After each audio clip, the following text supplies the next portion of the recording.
고려아연이 오늘 유상증자를 발표하면서 하한가로 직행했습니다. 시가총액이 그 10위권 안에 있다가 지금 하한가 맞으면서 16위로 한꺼번에 떨어진 상태고요. 그에 따라서 뭐 지수도 오늘 상당히 큰 폭으로 지금 하락을 했습니다. 1% 넘게 거래소 지수가 하락을 하고 있죠. 이 사태의 핵심은 일단 서로 경영권 차지하겠다라는 건데, 어느 쪽이 더 나쁜 놈이냐 이걸 따진다면 이제 제가 생각하기에는 더 나쁜 놈과 덜 나쁜 놈의 차이 아닌가 싶어요. 어느 쪽이 우호적이고 뭐 어느 쪽이 잘했고 이런 거 없습니다. 좀 덜 나쁘고 더 나쁘고 그것도 입장 따라 다 틀리긴 한데, 어쨌든 내용의 핵심은 이렇습니다.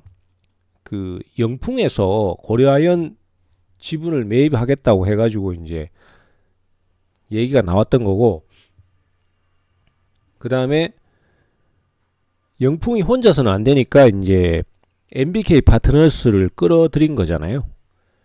그리고 MBK 파트너스는 예전부터 그 우량 기업들을 인수를 해가지고 자발적 상장 폐지를 해버리고, 그 다음에 이제 금융감독기관의 그 감독을 피해서 비상장 기업이 된 다음에 이익을 독점하거나 자산 처분을 하겠다라고 하는 그런 형태의 대응을 해왔었습니다.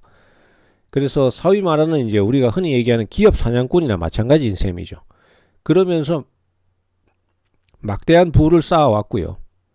이번에 고려아연도 그런 대상이 되었는데, 고려아연이 이런 상황이 되는 데는 이제 그 기업의 지배권이 원래 기존 대주주가 약했습니다. 그래서 좀 경계가 느슨한 틈을 타서 이제 저렇게 돼버린 상태였는데, 이제 문제는 고려아연이 이제 경영권을 방어하겠다고 이제 지금 현재로서는 이런저런 수를 썼는데 그것조차도 굉장히 문제가 있는 대응이라고 할 수 있죠. 왜냐하면은 경영권을 방어하는 데 있어서 회사 자금을 끌어오거나 아니면은 또 차입금을 땡겨와서 돈을 빌려와가지고 그걸로 공개 매수를 해서 시세보다 훨씬 비싼 값에 결론적으로 그 지분을 매입한 거잖아요. 그러면 이것도 어쩌면은 배임 행위에 해당할 수 있어요. 뭐 법리적 해석은 틀리겠지만 어쨌든 간에 이익을 위해서 아니면 자기의 뭔가 목적을 위해서 공공의 이익을 해친 거나 마찬가지잖아요. 그래서 어쨌든 간에 그런 이유 때문에 서로 간에 지분 매입 경쟁이 벌어지면서 주가가 원래 50만원 이하에 있던 주가가 지금 150만원까지 단숨에 3배를 뛰어버렸습니다. 그리고 이제 주가가 올라간 상태에서 서로 간에 경쟁을 하고 있는데, 갑자기 회사 측에서, 그러니까 경영진 측이죠, 그쪽에서 유상증자를 고가에서 발표해 버렸어요. 이게 상황이 좀 복잡한 게 뭐냐면은, 저 유상증자는 이제 테마주들이 흔히 하는 방법입니다. 그 표면적으로 얘기하기에는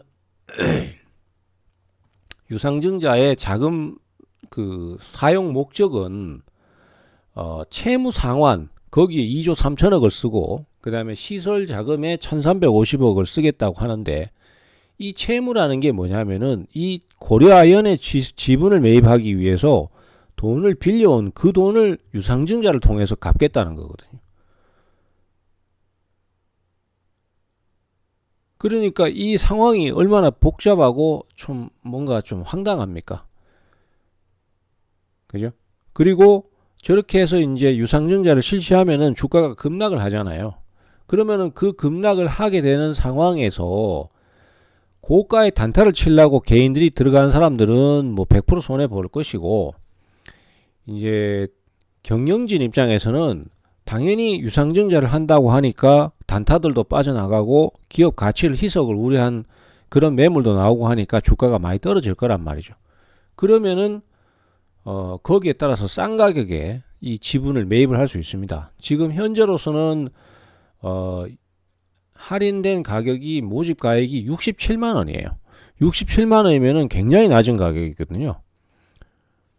그런데 여기서 변수가 뭐냐면은 지금 그때까지 이 가격이 유지가 될 수 있느냐 하는 건데, 제가 봤을 때는 뭐 이제 메리트가 없어져 버렸으니까 주가가 더 떨어질 수도 있습니다. 67만 원 이하로 떨어질 수 있는데, 경영진 입장에서는 하나도 손해 보는 게 아니에요. 왜냐? 더 싼 가격으로 가격을 할인 조정하면 되거든요. 그리고 가격을 할인 조정해서 또 매입을 하게 되면은 결국은 황금알을 낳는 그 고려아연이라는 회사를 또 그냥 헐값에 지분을 매입할 수 있게 되는 거죠. 그러면은 기업은 매년 또 수익을 많이 내니까 득을 보는 거죠. 겉으로 얘기하기에는 뭐 국민기업으로 가겠다 이런 얘기를 하는데, 뭐 대도 안 하는 소리고, 제가 봤을 때는 뭐 개뿌리면 그런 게 어디 있습니까? 자기네 이득을 위해서 주주들을 희생시키고 회사를 희생시킨 거나 마찬가지입니다. 근데 결국은 이제 MBK 파트너즈한테 뺏길 것 같으니까 저런 꼼수를 막 쓴 거거든요. 근데 이거에 대한 법리적인 어떤 위법 소지가 상당히 많아요. 제가 봤을 때는. 근데 그거는 이제 법을 다루는 분들의 판단해야 될 문제고, 금융감독원에서도 이걸 허용을 할지 아니면 또 제재를 할지 이거는 좀 두고 봐야 될 것 같습니다.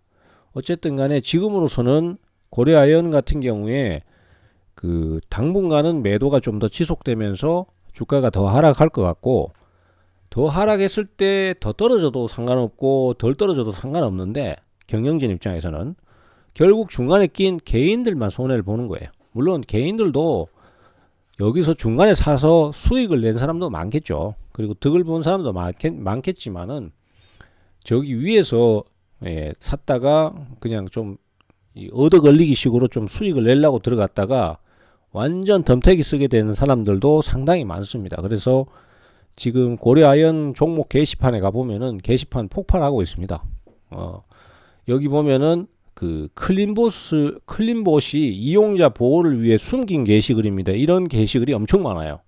그게 뭐냐면 전부 욕 썩었다는 거지. 그래서 사람들이 열받은 거지. 그래서 여기서 우리가 받을 수 있는 교훈이라고 하면은 좀 그런데, 하여튼 그런 느끼는 거는 뭐냐면은 많이 오른 주식은 추격 매수는 하지 말자. 그리고 암만 힘들어도 요행을 바라고 뭐 아니면 도식으로 따라 붙는 매수는 하지 말자. 그럼 저런 꼬라지가 날 수도 있으니까 그건 조심하자. 뭐 이런 의미입니다.